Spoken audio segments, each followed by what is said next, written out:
Well, let's bring in our Monday afternoon political strategist, Grahame Morris and Bruce Hawker. Thanks for your time. I want to just pick up on the national security statement first, Grahame. I've been looking a bit at the areas that are going to be difficult to do, but generally speaking, what the Prime Minister's talking about, the directions he's flagging in this statement, are people going to like the sound of that? David, look, there are some of these things you're not quite sure how they're going to work, but I just start from a different principle.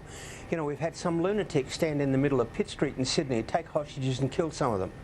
And we've got some geniuses out there saying, oh, you know, shouldn't overreact, shouldn't do anything. Well, you know, these parliamentarians are elected. And how could you say to people, hey, we've just had people in the middle of Sydney shot, and there's threats of more to come, and we're going to do nothing? It's just ridiculous. You've got to do something, and it seemed to me these are a suite of things that ought to be looked at. Whether or not you ban organisations and that sort of stuff, the Liberal Party doesn't have a good history with that.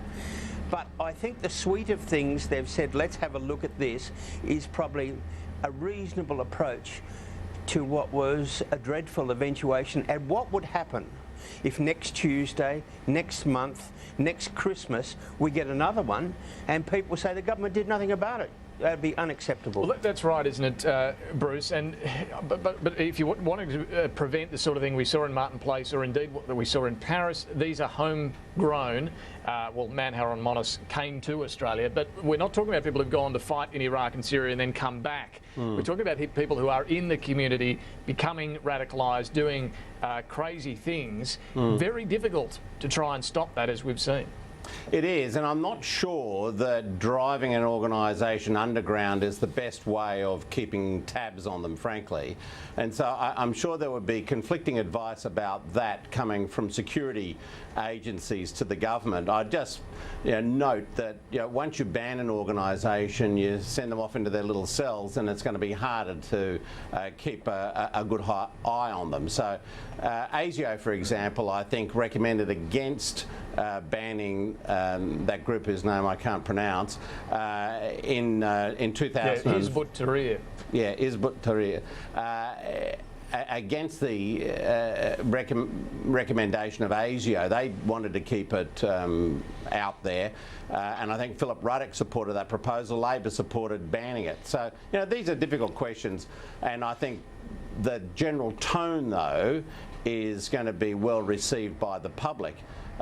It gets very complicated when you have to start banning people who are Australian born, trying to stop them from coming back into the country. It has happened in the past. Wilfred Burchett, the well-known communist in the 1940s and 50s, had his passport removed by the Menzies government, and he didn't get back into the country until the 1970s. So there is precedent for it, but I wonder whether practically you're going to be able to do the sort of all the things that the government's talking about.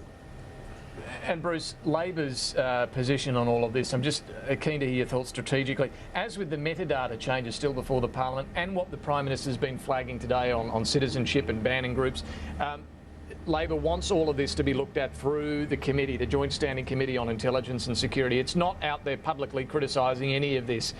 Is that the sensible, the smart course? I think it is. I think you do need to let cool hands surveil this and work through it rather than getting extremely excited about it. And I think Labor would have an eye on the politics of it as well, frankly. They're not going to be wanting to be completely out of step with public opinion on these issues. But and I don't know that they're going to be espousing civil liberties considerations here. It's really going to come down to whether these measures are practical and whether they're going to achieve the outcomes that that the government wants them to achieve. Grahame, I just wanted your thoughts on what Christine Milne suggested today. I'll just find the exact quote, but she said all of this today from Tony Abbott was about his leadership being under pressure and reaching for the fear factor here to strengthen his own job. But anyway, she said people are being coming out, are being attracted to the kind of extremist propaganda because they're already isolated. They feel there's no hope. She said what we need is a centre for social cohesion. Would that fix the problem? I don't know. At some stage, Christine Milne will come back somewhere near Earth's orbit. Look, it's just silly. These are lunatics. and it's a worldwide movement of lunatics, and somebody has to stand up against them. You know, it's fine for Christine Milne to sit on the bloody corner there. She doesn't have to take any responsibility for what happens if more Australians get killed. Look, a government has to act, and this one has acted in a sort of a sensible, reasonable way, and let's see how it turns up. To do nothing is not an option. Let me ask you both about the story in the Weekend Australian that's still being talked about around here today, and the Prime Minister asked about it in question time as well. That Tony Abbott suggested an Australian force be sent unilaterally to Iraq. He's rubbished it, said absolutely wrong. John Lyons, the journalist, and a well-respected journalist, is standing by the story. Grahame, what do you make of all of this? Well, look, I know John Lyons. He's a good journo.